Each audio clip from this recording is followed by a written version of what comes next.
Good evening, everyone. My name is Barb Nelson. I am the 9th grade counselor here at the high school. And if you've been around the block with this, you probably saw me last year.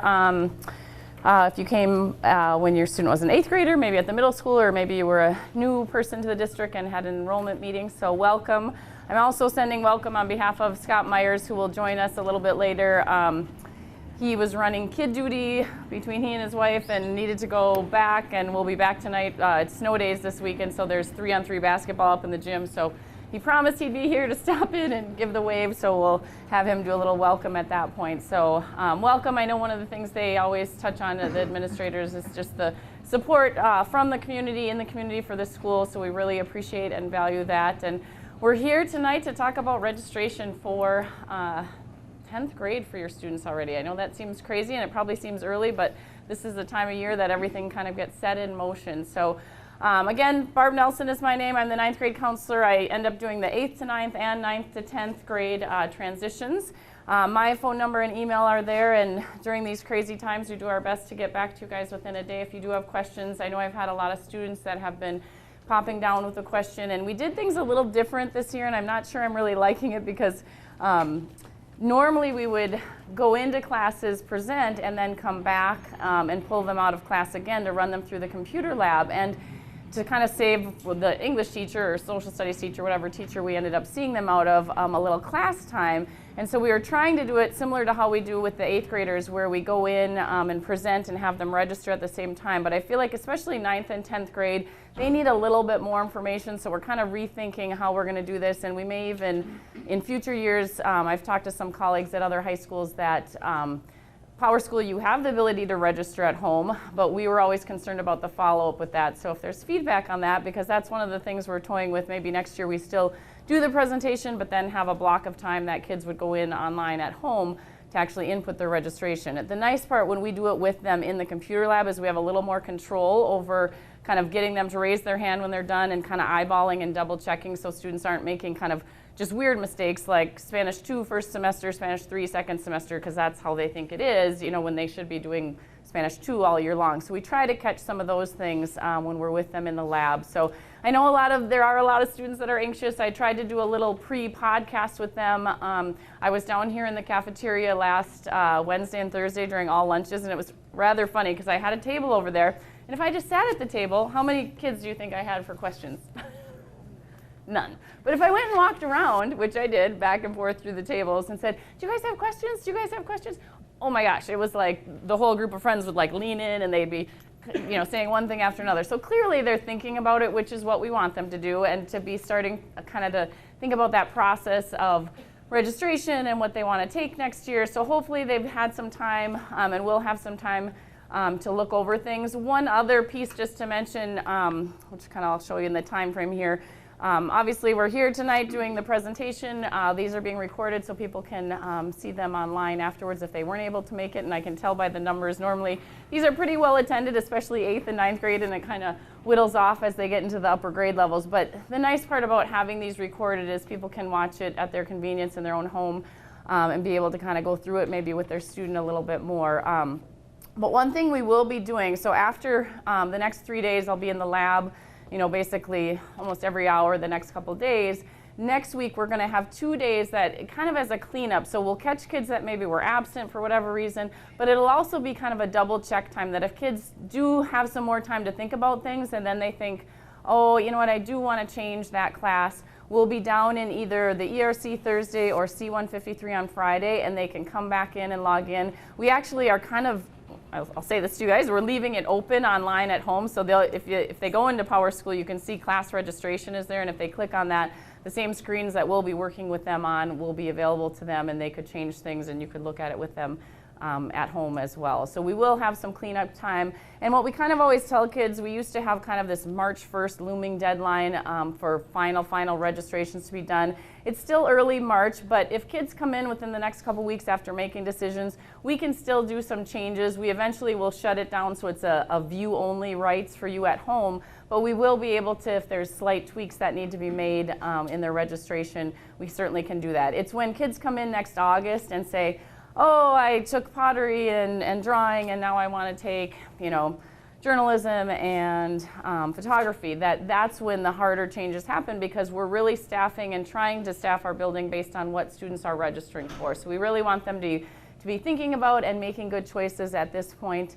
And especially, we kind of preach to them in 8th grade, if you pick all the same classes as your friends, you're not going to have the same exact class, and that it gets more diverse and kind of challenging as they go into the upper grade levels. Kids need to really be thinking about individual decisions, what they're interested in. You can see, if you remember the pink sheet from 9th grade, there's definitely a lot more elective options that kids have available to them in 10th grade, and it even gets even greater in 11th and 12th grade. And those sheets, if you're interested just in looking at them, are available online now, and I'll take a time to show you a little bit later on that website where everything is located. So you can look ahead to kind of 11th and 12th grade and see the different options there as well. Just a review probably for most of you, and I didn't print enough of these, but again, they're available on the website as well. It's on a buff sheet that your students would have received. The class of 2016 and beyond graduation requirements. Not a lot has changed in terms of kind of the requirements from previous years. The thing that we just kind of touch on is the state test, because there have been some changes there. We still have to test students the Minnesota Comprehensive Assessments in reading, math, and science.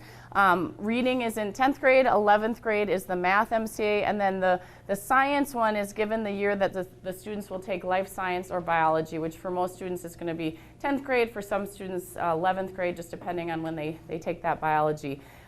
This year, there's actually a slide much later on, but I'll kind of just mention it, because one of the things that used to be part of the testing protocol in the state is that as juniors, students would take the ACT, and it was a state test that all juniors in the state of Minnesota were taking. Well, that happened last year. It's not going to happen this year, but as a school, we are still offering our juniors the ACT because there were some funds that we were able to access to help pay for that. So by the time your students get to their junior year, I'm not sure where things will be at. You'll be informed as we know if the state is making any changes with that requirement, that graduation testing requirement. So the ACT has always been a Saturday test that students pay. They sign up to take it online. And take it at a local school, typically on a Saturday. And usually in the spring, there's a June test date, and kind of now it backs up to even April and February that students are taking it a little earlier. So those are probably still going to be the options that you would have available to you for that college entrance exam, which again we'll talk about a little bit later. In terms of credit requirements, sorry, I'm supposed to avoid being in front of the screen, so I'll just kind of go back and forth here. Again, 46 semester credits, we'll go through this again with your students so they are aware and kind of recognize what they need to have to graduate. English and social studies, 8 credits in each of those, and there's certain pathways that the kids go through to get those. We have had feedback from both our parent advisory group and some other parents that actually seeing those pathways would be helpful, and I know in math on the back side of the sheet that has the graduation requirements, there is a pathways sheet, and that I want to we'll talk about it here, caution you, is not all inclusive, and there's some kind of pathways that are a little different. I've talked to both the social studies and language arts teachers or department heads, and they're trying to put something like that together. Know that they do come in and do presentations to your students in class, and so the social studies they have a PowerPoint for each grade level talking about the pathways. So the kids are seeing that in class and being exposed to it. There's just not something kind of concrete, and we're trying to kind of pull something like that together, and it would be listed on that website that I'll show you a little bit later with all the registration information. Math has always just done a good job of it because they know it's so sequential and they kind of have to have certain pathways laid out there. With math and science, 6 credits of each of those, and there is the little asterisk that most students will end up taking that 4th year, and that just counts towards their 46 credits. The 3 years of math have to go through advanced algebra or the equivalent, and then with science it's 1 year of biology, 1 year of chemistry or physics, and 1 year of an elective, which for most students typically is their 9th grade science. With each of those, again, taking that 4th year is what we highly recommend, and most of our students do. It really just depends on kind of what students are thinking or thinking about after they graduate from high school. Health is 1 credit embedded over 4 years. I'm going to grab my... and your students have probably talked to you a little bit or maybe mentioned this, that they have health on an embedded basis where They come out of their social studies, English, or science class Monday through Thursday. It's basically kind of fall, winter, spring. They do that for the 4 years. In their senior year, they actually do CPR certification, and they would get 1 credit by the time they complete that for their health credit. So it's 0.25 of a credit per year.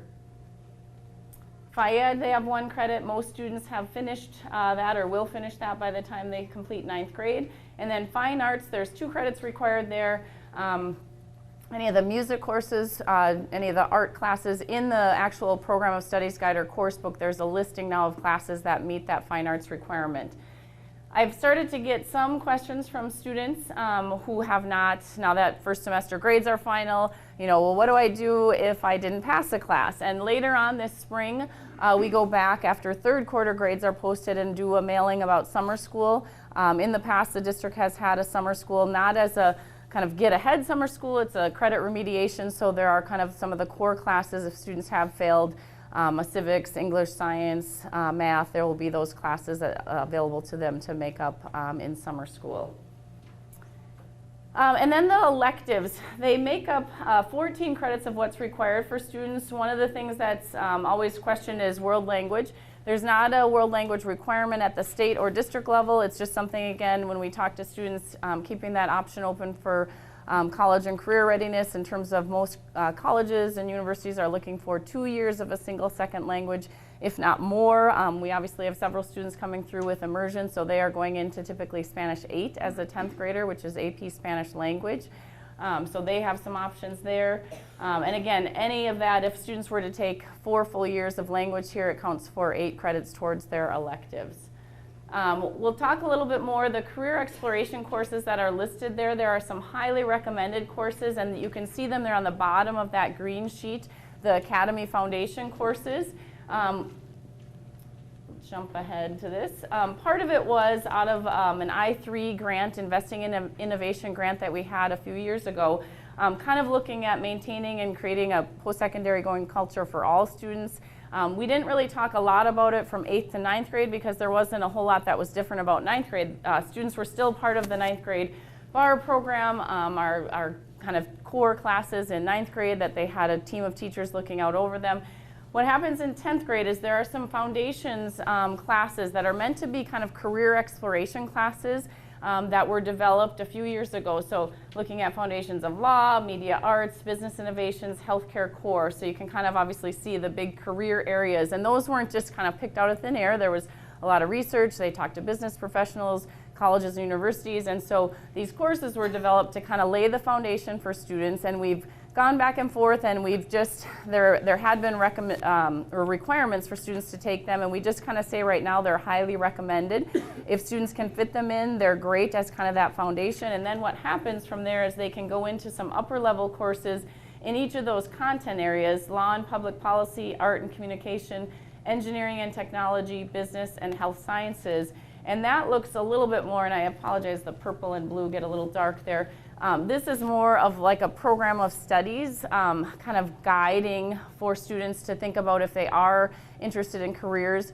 We realize that sometimes 9th graders especially are just going with what they think. They're not thinking ahead, and so hopefully as adults we can help them see that there are some choices you can make here that might interest you in terms of some careers and thinking about things later on. So what they've done is the Academy courses that are available right now, there's 9 that are listed in there, have articulated or concurrent agreements with colleges where students can potentially get credit if they do well here and then go on to, let's say, Normandale or MCTC and set foot in that institution. They can actually get the credit that comes with them from high school if they meet the certain requirements. And there's actually a website, ctecreditmn.com, that you can look at kind of our policies and procedures with that. And then what it does is go into suggested electives in those different areas and then post-secondary alignment to different degrees. So there are some guiding pathways for students if they are interested in kind of putting some things together as they look at kind of their plan. One of the other things that I think I have a slide on it later on, but I'll just touch on it now. There were some white sheets, and these are available too online if students are interested, because right now is the time with especially 9th graders when they're kind of getting more serious about this and thinking about it. If they want to create basically at this point it would be a 3-year plan. I'm more than happy to sit down with either students individually or families. It won't happen obviously this week or probably even the beginning of next week, but even if it happens in the next couple weeks and we lay out kind of what that plan is, we can tweak the registration slightly. And for some students it's really nice to get an idea of what the potential class pathways are and then kind of what they want to do. They can pencil things on this blank sheet to kind of think about what they will do to fill in classes for them as they go through the high school. I think I had, yeah. Are those foundations classes, they're all one semester? Yes, one semester. Anything you see, and we'll kind of jump to that I think right now, this is the front side of the official registration, so anytime you see the S1, S2 where there's 2 boxes, it's a full year course. 1 box is just a semester-long course, which could be either first or second semester, depending on how the schedule works and when things are offered. So that is the front side. Typically students, they're still taking 2 credits of English, social studies, science, math, and then those career exploration foundations courses are on the bottom there. This is where if your students have been in honors and chose all 3, being able to have some self-selection, or maybe if they didn't choose honors as a 9th grader coming in but would like to challenge themselves, they certainly can do that in any of the areas. There's either English or Honors English 10. We also have ESL listed there, and there are some special ed English classes, and it goes on into each of the different content areas. Hopefully, and I'm guessing it has happened, that science teachers have kind of talked to students about pathways there, because it really makes a difference. The typical progression for science would be Science 9, biology, chemistry, physics, if you were just taking kind of the typical traditional pathway. Some students who eventually want to take a 2-year biology course will take chemistry in 10th grade. That chemistry could be either IB chemistry, a higher level chemistry where they have the option to take a year or 3 semesters, or there's a regular chemistry class. But typically, if 10th graders are taking chemistry, it's going to be with mostly 11th graders just because of that traditional pathway. I know, and there's a slide on it here too, but Jenny Magdahl, who is our IB coordinator, if some of you are thinking or your students are thinking about the IB diploma program or even want to learn more about IB coursework, she's kind of holding presentations following these up in her classroom this evening and then also tomorrow, and she would definitely entertain questions at any time if people have them more specifically. Yeah. So the IB bio is 2 years, 4 semesters? Yep. When you get into IB, and it's on the front side of these, you can grab one later. On the bottom it talks about, and this is kind of all IB lingo, there's HL courses and SL courses. So IB HL biology is what we offer, which is a 2-year course. So kids will take, and even if they take SL, they end up doing probably 3 semesters at least, but it's over their junior and senior year. There's going to be some internal and external exams throughout those 2 years, and the big exam at the culmination of that course. So it's a 2-year biology. And that same thing happens, there's an HL English course, and an HL History of the Americas course as well, if that's what students are choosing to do. But those can be taken individually, or as if students are going for the IB diploma, there's courses in 6 content areas that they would need to take. So if students are choosing, 2, 4, 6, 8 they have on the front, maybe 1 or 2 of the career exploration, they need to have a total of 12 to 14 boxes that are checked on their actual green sheet. And so, if they have just the core classes on the front and maybe they're continuing their world language, that would be 10 boxes. So they have 4 more to complete, to complete their registration. And in this process, we'll try to clarify with them if they want to have a study hall, either 1 or 2 of those, they certainly can do that. They just have to put in the computer then 12 or 13 course requests. We will automatically add the study halls. In the fall when we're going through classes, kind of fill in those holes. It helps us with registration that kids can just leave those empty for now. On the back side, these are just all the department areas with the elective offerings that are available to sophomores. There have been a couple changes. If you grabbed one of these new sheets, they're going to be different from what your students receive. Unfortunately, due to a teacher situation going on leave, a favorite class, the Intro to Culinary Arts, will not be offered next year. So there is going to be an Intro to Marketing class in the Business, Computer Science, and Marketing area, and then Fashion, Marketing, and Merchandising, and then Personal Financial Management. So those are going to be on your kids' sheets, but when they get to the screens in the computer, it won't be there as a choice. So if you can kind of help spread that word, if they were going to select that course, they would have to look at an alternate course there to select in that area. So you can kind of see, again, music is listed there if kids are continuing, and if they are, and I know the teachers have all talked to students, they register for the appropriate level, and if they're auditioning for something higher, the teacher lets us know later those choices, and then we make that change on our end on the computer, and the kids don't have to worry about that.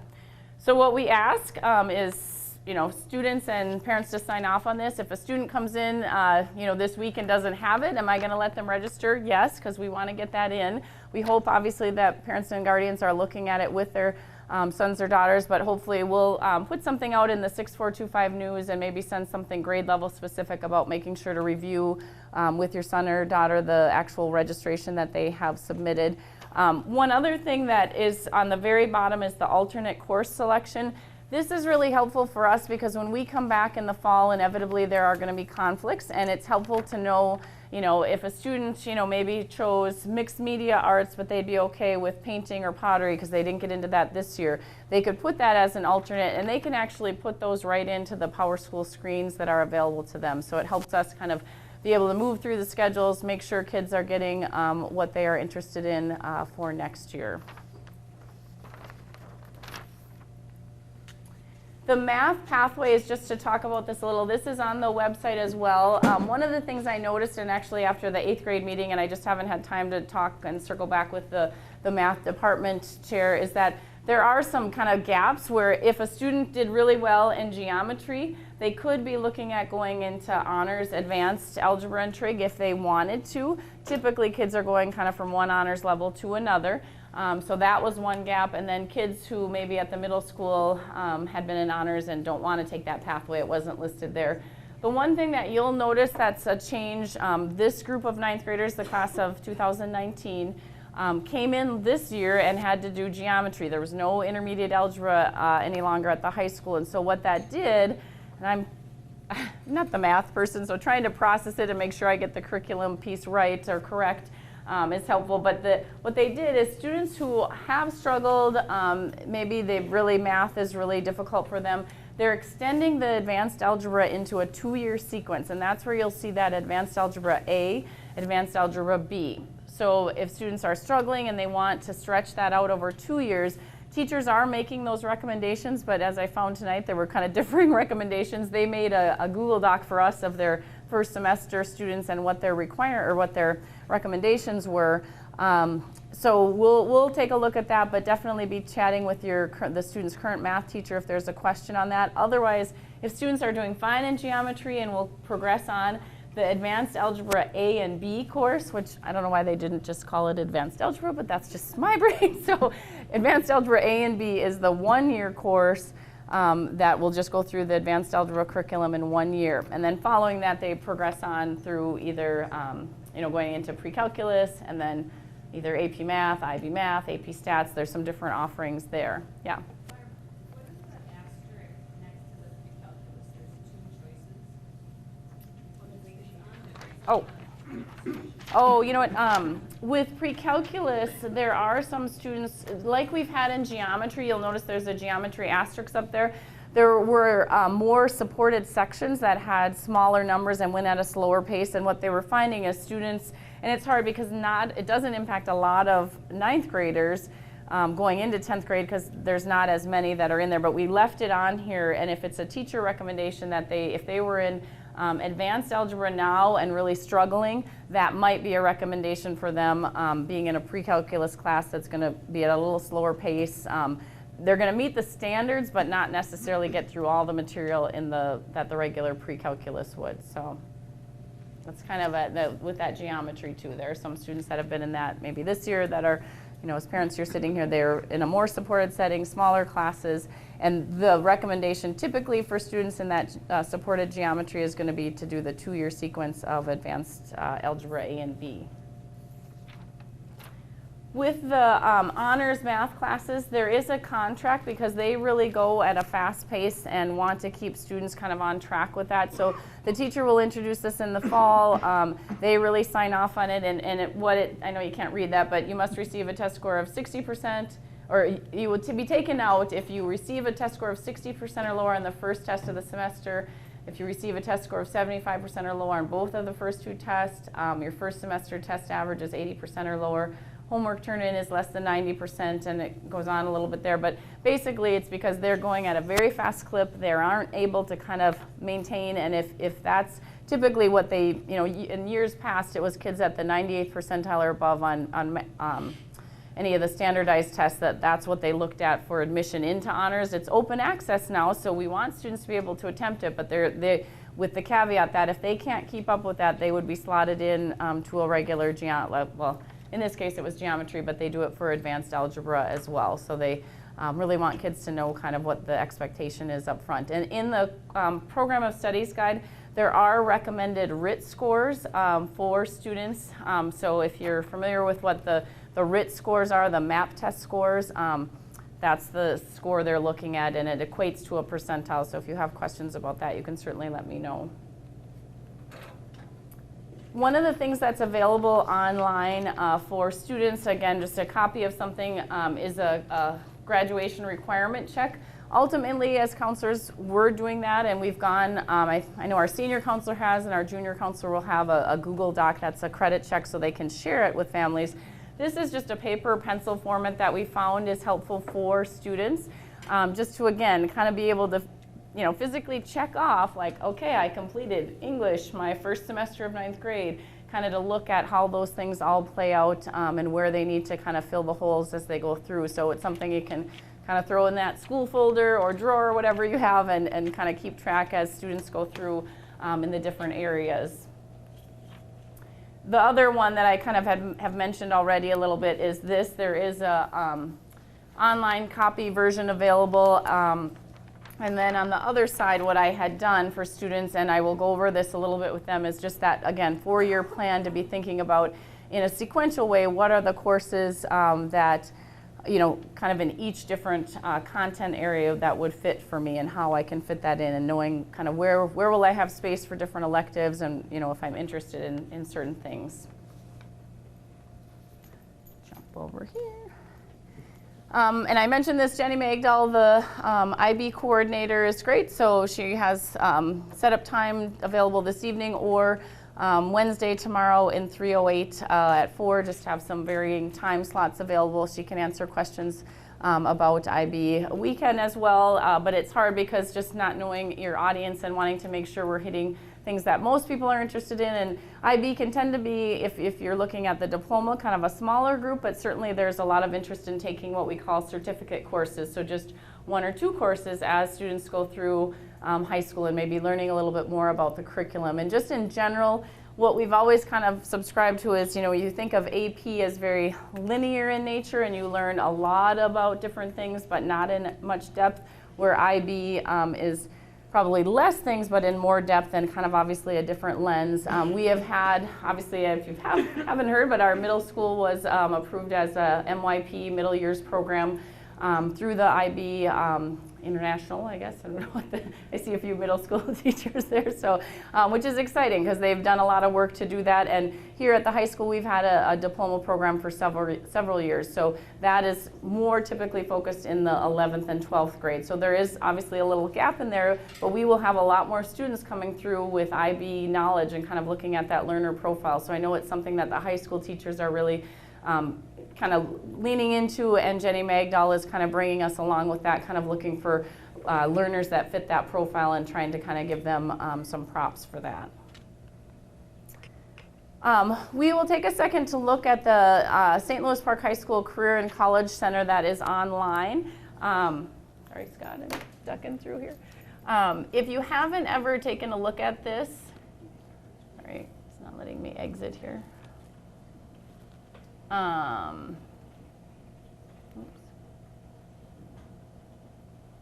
It's a great website that our college and career coordinator put together, Kara Mueller, and it was started a couple years ago. So it's actually slpsparksonline.org, and you can see across the banner, you know, it's talking about what is college and career ready. Kind of it has each year, freshman, sophomore, junior, senior, family connection, Naviance, which I have a slide on in just a little bit, programs of study, financial aid, the career fair, a little bit on the advisory board, which I'll talk about. But the neat thing about it is as you look at it, we get a lot of questions, especially now with the 6425 news that's going out. People are hearing about different opportunities and seeing pictures of things that students are doing, and it's exciting. They're like, well, how does my kid get to do that? You know, so there's a lot of different field trips and different things going on. But Kara's great about putting on, like this just came out, the Minshew system, which is, well, maybe if they continue it, it would be your kids, but the class has some opportunities for some 2-year occupational grant pilot programs, so you can read about that. There's summer opportunities. Camp College is at Bethany Lutheran College, Minnesota Business Venture. If you have a student who's really interested in business, great program. You can look at that, watch a little promo video. STEM career camp. So she's putting all kinds of different opportunities that she's getting on here, which are great. On the right-hand side, there's all kinds of different links. Some of you may be wondering, you know, what is my student doing in this advisory program that we're doing? Actually, it's down a little bit here. I was just looking at it. Oh, maybe it's on the freshman page. I was clicking around. You know, the students do a monthly advisory session, and it's kind of neat because this is actually what they're doing. You can look at it right here and see. This is something that the state has said all students in the state of Minnesota need to do. It's a personal learning plan, so it goes through what the students are doing in their personal learning plan. You can take a look at the copy of that. Part of what they're getting credit for is writing the reflection after each of the sessions. So when your students are coming home, hopefully they're not saying it's boring or whatever, but I can just hear them because that's who they are. But you can ask them about it, like, what did you learn about an advisory? What was kind of the goal? Because each of the 8 sessions obviously have goals that are aligned with what's going on in the personal learning plan, and so that's something that you can really kind of key into to find out and hear a little bit more about it. So great stuff that's on there with that. This is just kind of goes through some goals that they do. So the freshman year has a lot of different things. They talk about different assessments and things that are on there. So take some time to explore that a little bit. While I'm on the web, I'll just show you on the main page of the high school website. You can get to it right here, Online College and Career Center. And then the registration information. There's either a quick link here on the front or under Student Resources and Registration Information. You can get to all the forms, and the videos will be posted. The 2016-17 registration guide is there. And when that comes up, it's just alphabetical by department. It starts out with those academy courses where you can go through and actually kind of look at grade levels it's open to, descriptions, and take a look at kind of potential classes and different content areas. So lots of good stuff that's on the website there. Well, the next couple of slides are about post-secondary enrollment options. If you aren't familiar with that, PSEO. Post-secondary enrollment options, PSEO. The state a few years ago now opened this up to 10th graders to be able to do courses, CTE courses at local colleges and universities. But typically, students who are interested in PSEO go as juniors or seniors. There's certain GPA and testing requirements they need to meet. It really is students who are interested in taking courses on a local college or university campus. They count for both high school credits as well as college credits, so it's a good way to get your foot in the door. It's hard. I think it kind of wanes here. A few years back, we had a lot of students doing PSEO, and probably more recently we've had more students kind of staying here just because of all the good offerings with AP and IB. So it really is student choice and kind of looking at families and you know, what's important to you, because the transportation part is what's key, I think, when juniors and seniors have to drive themselves to those campuses, and then get their high school schedule to match with that, which what we typically tell students is you know, you'll sign up for a regular schedule, and then typically we will have in early March some PSEO meetings that will go through. We'll just jump to this. Hopefully it'll work this time. PSEO meetings where kids will kind of see a presentation, hear more about it, more specifics on it, and then be able to kind of have some guidelines how to go about signing up for that. So if 10th graders, your students going into 10th grade are interested, they can certainly go to those presentations and hear about that.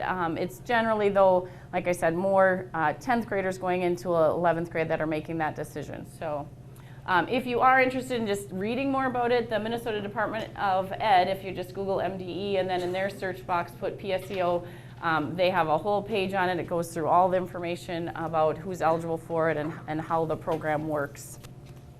So like I said, we will have separate meetings that will be to be determined. Students can just typically attend an hour that works well for them in their schedule. One of the things that we got a little bit of feedback on, and I'm checking my time here, is just being able to, while we have kind of a captive audience, so to speak, is to give you a little bit more information about what's to come. And this isn't a whole lot because we know as 9th grade parents, you're just getting into the mix of things. But how many of you have older students that have gone through the process? So you kind of know, a friend of mine I was with yesterday who has a sophomore this year, and she was just so nervous about kind of the whole college, search process and thinking of all these things she needs to do. And I was like, it's okay, calm down.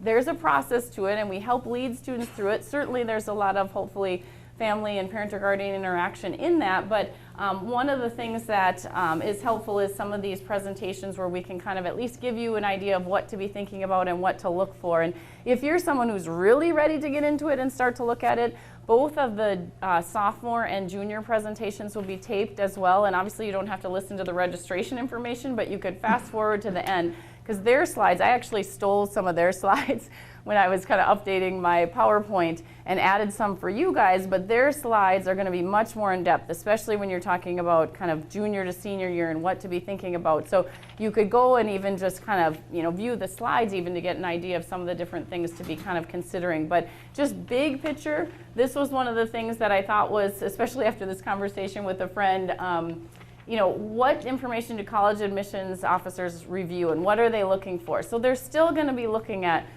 grades, GPA, strength of high school course selections, test scores, you name it, all the way down here. And so there's kind of this funnel approach that they're looking at. And that's not to say student activities and employment isn't important. There's just so many pieces that they're looking for. And I kind of got asked last week when we did the 8th grade presentation about the high school does not have weighted grades. I know some of your students are in honors and maybe are frustrated because maybe they got a B and they wanted to get an A in courses. But really when it boils down to it, what we've heard from admissions offices across Minnesota, across the nation, that really they take apart transcripts. When they're getting transcripts from all different schools across the country, they have to find some way of making it equivalent when they know that certain schools weight their grades, and that's not to say it's a bad thing or a good thing. It's just we have decided and haven't ever been pushed on weighting our grades. So when colleges receive our transcript, they get a cover letter that goes along with it that shows what are all the different courses we offer, what are the different AP and IB offerings, and they can tell just glancing at a student's transcript. And we typically, the senior counselor would have to rate. Did they take the most rigorous? There's kind of a gradation of how they have to rate the students. And so they have to do that based on knowing that our IB program, the diploma program, is the most rigorous here. But they also know that students who choose to take AP and IB coursework in whatever area, not do the diploma, it still is a very rigorous coursework. And so those kids are making choices, to have a little bit more balance or maybe take courses that are more interesting to them. And, admissions officers will say, tell your students to do the very best coursework or take the best, how do they phrase it? Take the courses that you can do the best in. That's what they want to see. Students who do well in their chosen areas. If you have a math and science kid, yeah, great, have them do that. But if they would get a C, usually we kind of say that tipping point as a C minus. If they're going to get a C minus or lower in honors English or IB English, is that worth the hit that your GPA is going to take when they maybe could do better in those other courses and get a solid B or an A in a regular English class? I mean, your students, you have to kind of work with them and figure out what's going to kind of drive them to do the best they can in high school and maintain some of that balance. I think that's something that we as counselors because we're on the front lines with a lot of the mental health things we're seeing and kids that are so stressed out and overwhelmed with this level of coursework that they're taking, we really try to get kids to recognize that you need to have maintain some sense of like, that you can have some fun in high school too. So that's just my commentary on it a little bit. So one thing there, just what are they looking for? What do they review? Jumping into Naviance Family Connection. If you haven't heard about this, I think I sent an email after I completed all the class presentations in the fall. So now our middle schoolers will come in with it, but I think your students, when they were in 8th grade, didn't have it. So this fall, they all had presentations of how to get into Naviance Family Connection. It should be their same login and password as PowerSchool. This is what that screen looks like to get in. This is a screenshot from a while ago, so it's not current right now what it says, because it says the class of 2017. I was lazy, I didn't change the screenshot, I apologize, but it hasn't changed. So in Family Connection, there's all these different tabs that kids can be looking at. There's interest inventories, college search programs. On the left, there's quick links. They can do actually start a resume, which we had almost all the 9th graders start just with their high school and their year of graduation and their name, all that basic information on there. And we showed them how they could go in and print a customized resume if they wanted to. So really great information if they get in there and kind of play with it a little bit. One of the things that we try to, I try to show them, and they get really into this because it's actually kind of a good visual for them. So this is something called a scattergram that's in Family Connection. This one happens to be for the University of Minnesota Twin Cities. And it's actual St. Louis Park student data, so 623 applicants. And so depending on the schools you might be looking at, there might be, I think there has to be a critical number to be able to have this graph show, otherwise it can be too identifying, but not sure what that number is. So you can pick a variety of schools, and what it does is across the bottom, it has the ACT scores. They go up to a 36, and then on the other axis is the GPA, and so what it'll do is the blue line is the average, accepted average, a 3.65 for the U of M. So what we try to show students is to kind of talk about with them, and you can't see the legend or a grid on this, but the green X's are students that are accepted. Clearly they've have high test scores, high GPA. But then we talk about, well, what about this student here? What's the difference? He's below, or he or she's below a 3.0, but they have a really high test score. We have a lot of students out there that have really high test scores, but don't get good grades. So we talk about that. We talk about, well, what about the student who's down here? What about that student? They have a really low test score. We know that there's students out there that are not good test takers, but they maintained and they had above a 3.0. We also talked about, well, who could that be? Is that the next kicker for the football team? Is that the next, whatever they're trying to fill? There's certain things, so don't ever discount a school, just because you think you aren't going to meet the criteria. Schools are always looking for different people to fill different slots, and they really want to see you as a full student. So there's going to be kids that they won't accept and kids that they will, but it's nice to have kind of a visual representation of that for students to take a look at. And those are within the Naviance Family Connection program. A little bit about standardized tests. What does your student take and when? We have access to something called it's MNCIS, Minnesota Career Information System, intocareers.org. There's free practice tests available to students. We had an intern this year that did an after-school ACT prep program with students, and we typically each year try to do that with one of our interns. So kids can sign up to get an account in the MCIS Into Careers. With the ACT, it's a little tricky to explain. There's like a little gap there, and I'm kind of missing that gap. There was a plan test, which was a practice ACT that we used to offer to all 10th graders. That test is no longer the same test. It's now called the Aspire test. They no longer are doing the grant program that lets us offer it at no cost to all 10th graders. So we are struggling a little bit in our district office to try to determine if and how we are going to be able to do that, because the cost went up for this new test, and then it's also an equity issue when we're saying, well, you can take it if you can pay for it. So we're trying to kind of figure out where we land with that, and if there's new news, we will pass that along to you. Typically, it's a test that students would take in the fall of their sophomore year. It gives them an estimated ACT composite, and it also had a career interest inventory as part of it. So we really liked the plan test the way it was. I'm not sure with the new Aspire test, I haven't read as much about it to see if we would get kind of the same or similar information. But what they're telling us is we can use the MAP test scores that we do have from students to get some predicted ACT scores as well. So we're going to be working with our testing coordinator at the district level to be able to do that. The PSAT is one test that typically students will take in October of 10th or 11th grade. There are very specific dates that are outlined. The PSAT is part of the College Board testing package. In junior year, it counts for National Merit Scholarship competition. So this is the top 1% of kids across the nation that end up kind of reaching that level. But students like it. It's a good practice test for them. Know that though a lot of students, or not as many students, take the SAT in our kind of region or area. There certainly are schools that still require that or like to see that test score. It just kind of depends where students end up going after they graduate and what they would need. But the PSAT looks at critical reading, math, and writing skills. And they've done kind of a revamp with how they do it. We just got the PSAT scores back from our current students. So we are handing those out, and they have a code that they get to go into an online system and hook up with that. So the ACT test I touched on a little bit earlier. That used to be part of the Minnesota testing package.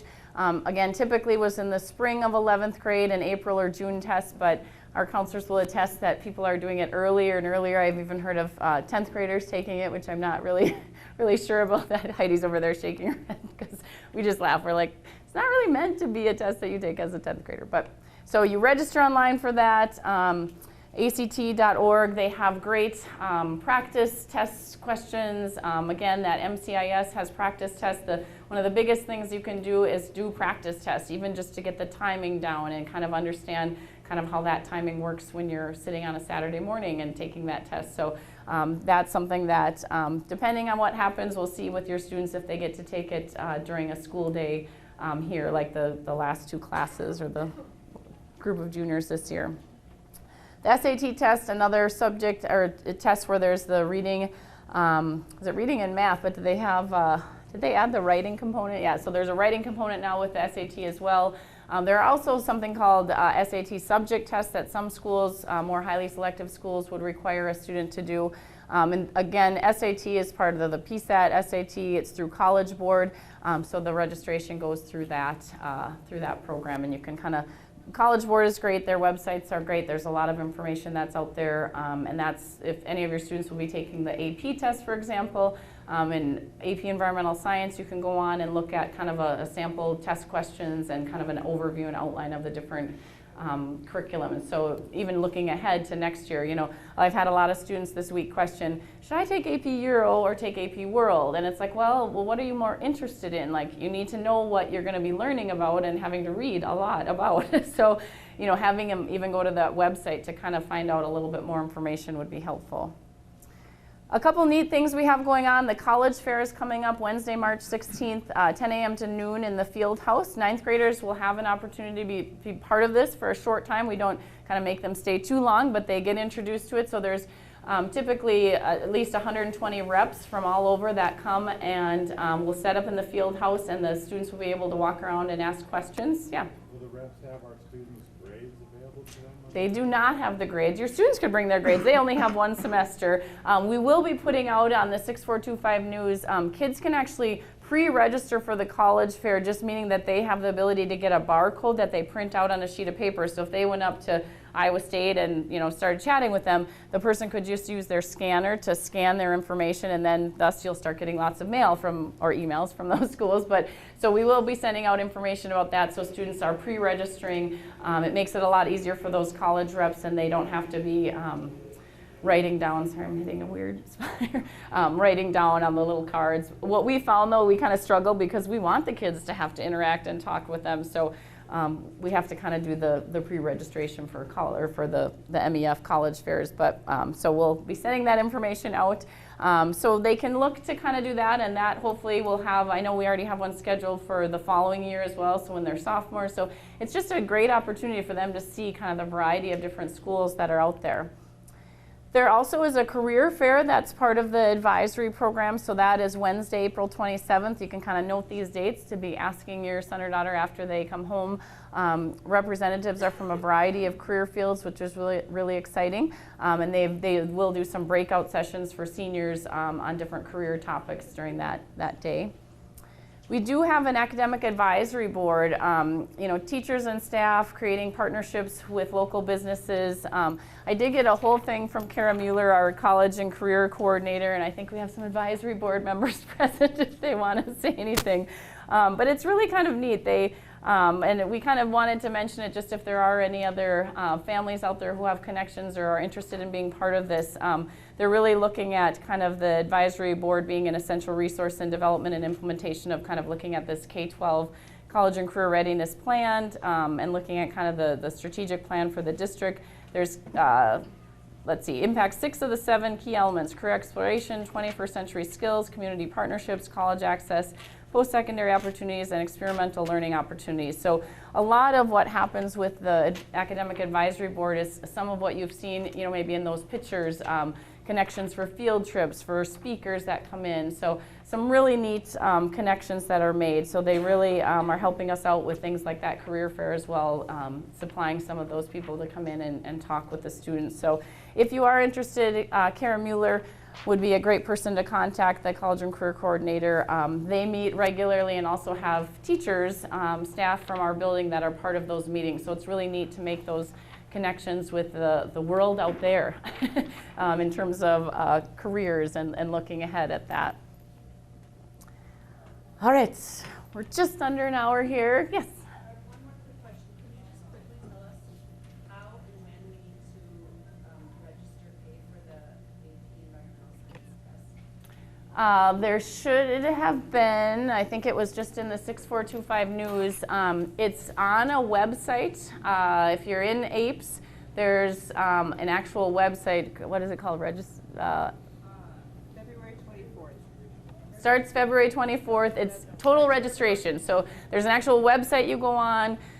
You kind of follow the directions there, and that registers the students for that exam.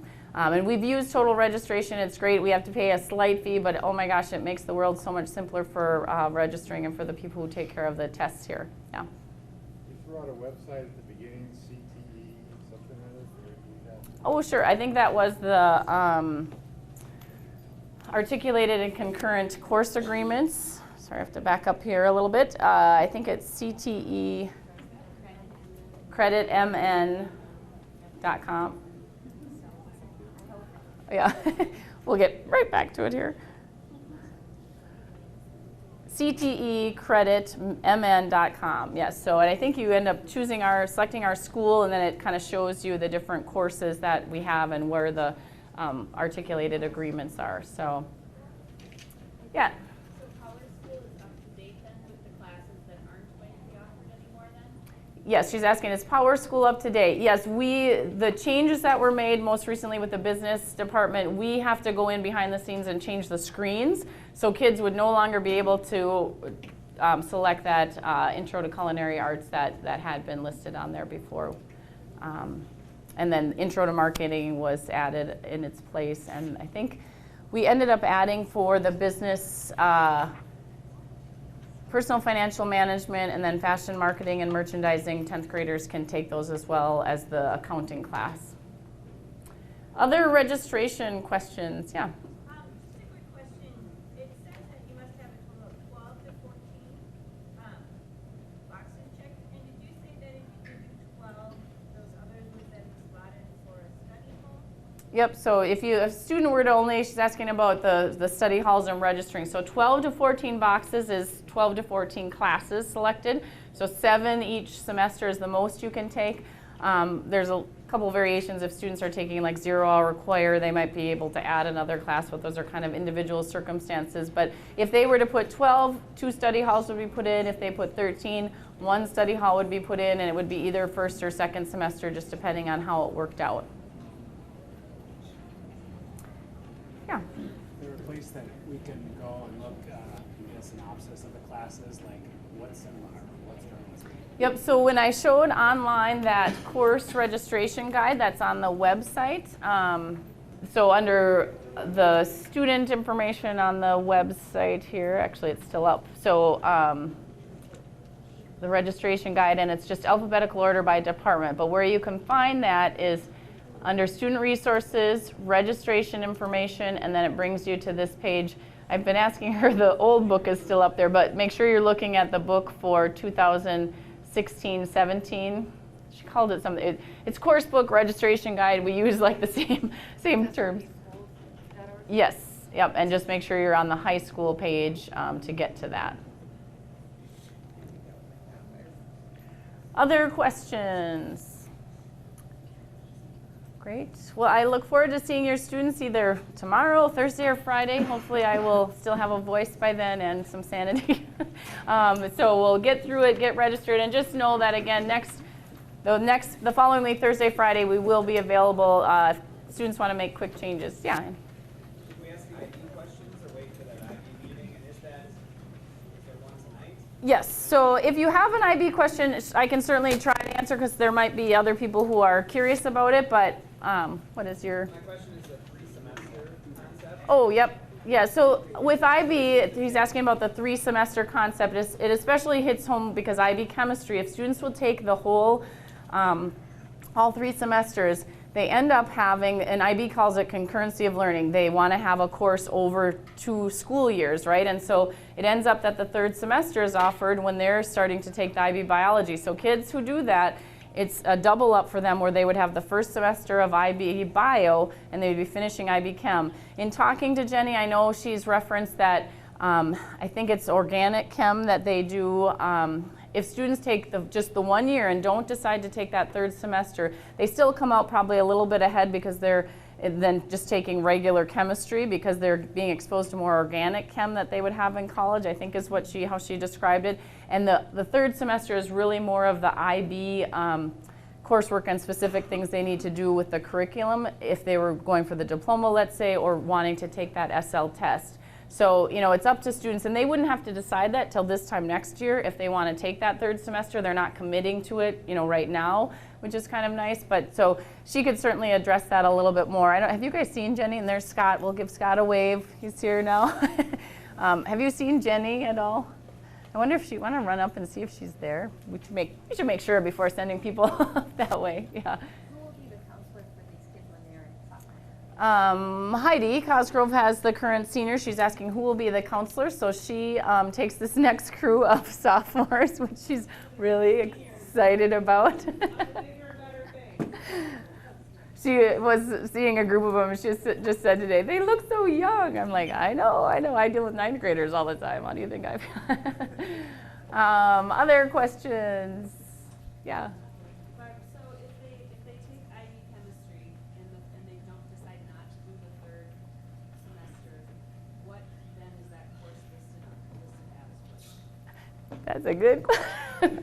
We still would say it's called IB Chem because no one's going to go back and change that transcript. I've heard kids say that they've been told, oh, it'll be called Honors Chemistry, but no one, I shouldn't say no one. We have not followed up in the past to change course titles. Yeah, I mean, I know there's talk that kids have talked about it.